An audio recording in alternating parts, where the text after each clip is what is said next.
Hello, good day. Long time no update tayo. Ah, bali sa PC or sa ano to, sa PC version is meron tayong version 2.5 yun yung latest. So dito sa ating bago, yung ating version 2.6 ay para sa ano to, para sa ARM, sa Orange Pi 1 basically. Bakit? Kasi meron tayong Pi-all integration. So, hindi na lang tayo billing system. So, since meron na tayong uh, image para sa Pi-hole, and then most probably yung Pi-hole, yung Orange Pi is nakasaksak lang yan. So, ginawa natin is sinama natin tong Pi-hole. Okay? So, try lang natin i-activate. Activate natin. So, ganun lang din yung proseso. Yung itong image, para ka lang nag-install ng Piso Wi-Fi software. Download ka lang ng Balena Etcher, tapos memory card, at least 16 gig, pero mas maganda 32 or higher. Okay? So, Balena Etcher, flash nyo lang to. Okay? So, activate lang tayo. Okay.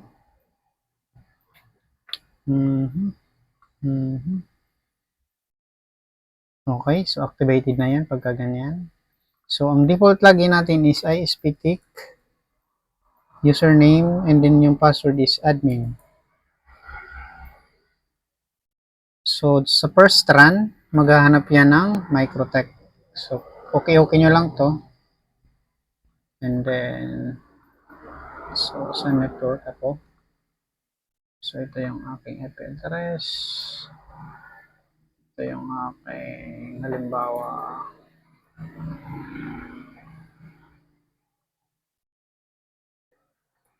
account. And then, save.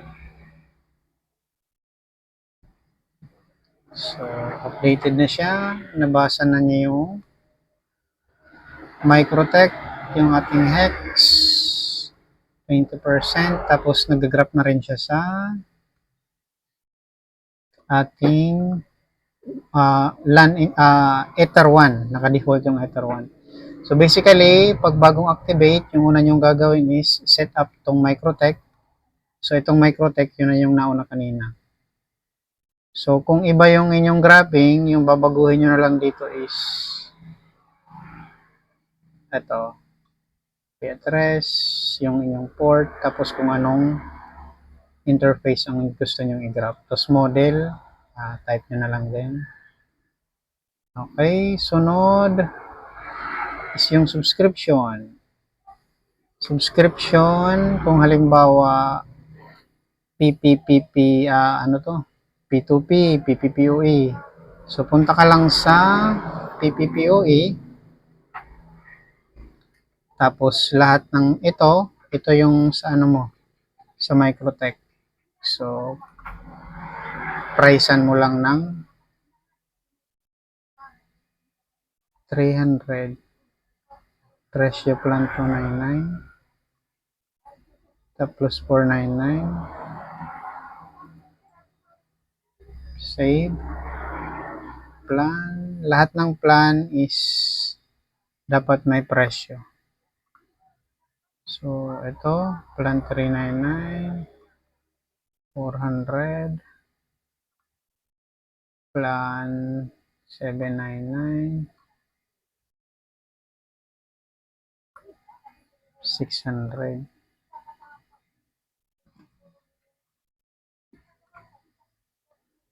Past due, itong past due, i-an nyo na lang din, 0. Okay? So, kahit itong default, hindi na. Yung ibabind nyo lang is yung mga ginagamit sa P2P nyo. So, basically, Microtech subscription. So, ngayon, pwede ka nang mag-skip dito sa internet at saka PPPoE, pumunta ka sa secrets. Ito yung nababasang mga PPPoE. Okay, so pwede mong import. Lagyan mo lang ng petsa. Petsa ng date import is the same with installation. Yun yung babasahin niya. Monthly kasi yung pag-bill natin dito. So, kung yan lahat, so proceed lang. Okay. So, yun, imported na siya. So, pag pumunta ka sa business clients, lahat ng mga PPP account sa inyong Microtech, bali nandito na. Nilipat niya na lahat. Okay? So, ang babaguhin na lang dito is yung kanilang mga pangalan, address, saka yung kanilang mga location. So, smooth na to. So, gumagana ng billing system dito. So, pagka halimbawa gusto nyong mag-change profile, punta lang kayo sa PPPoE, click nyo lang tong edit, tapos ilagay nyo sa past due kung gusto nyo i-disconnect. Okay? Okay. So, system. Okay.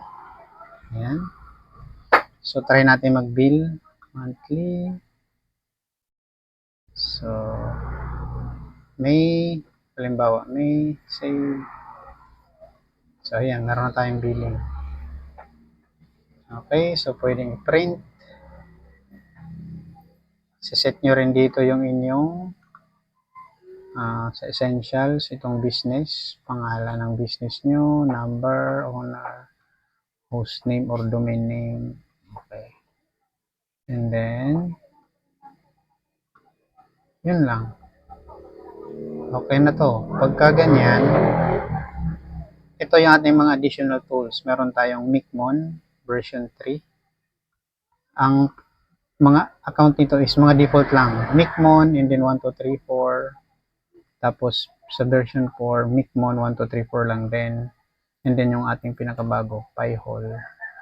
Ang password nito is Pi-hole. Diretso lang. Ayan. So, login. So, ayan. Makikita nyo, nagre-read na siya. Automatic nang binabasa yung ano to, yung mga network. Ang setup ko is yung aking Orange Pi is nakasaksak doon sa LAN port ng aking router, sa aking main router. So basically, siset mo lang yung DNS sa main router mo sa IP address na nakuha ng Orange Pi mo para yung mga traffic like DNS mababasa nila. Parang ganito.